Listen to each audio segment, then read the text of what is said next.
I am not stepping down. Pending resolution of my query, I have decided to stay put in office and continue to serve as the governor of this great province of ours. Whatever motivations may be, I will not be perturbed. I will continue to serve the Cebuanos in the best possible way that I can within the bounds of law. Mga Cebuanon, mag-istorya ta sa numero unong problema sa probinsya.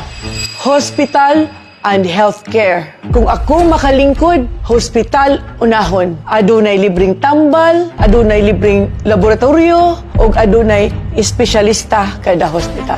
Paningkamuta nato nga naatay level 3 hospitals sa upat ka lugar. Ang Bugo para sa Bantayan Island, sa Danao para sa Camotes Island, Balamban ug Karkar. Og another program nato ang paghimo og air and sea ambulance para sa ato mga igsuon nga naa sa isla, sa Bantayan ug sa Camotes Island. Ug kamo dili na mo maghuwat ug buntag pa para makaadto mo sa mainland. Mao na kinahanglan ta ug naay air and sea ambulance. Another program nga atong paghimuon ang community-based or barangay-based healthcare program.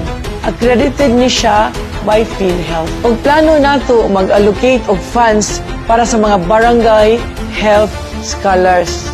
Naunta in the future kung ma-nurse ug ma-doktor na sila, makatabang sila sa ilahang barangay o sa probinsya sa Subo. Daghan tag masulbar kung magtinabangay ta.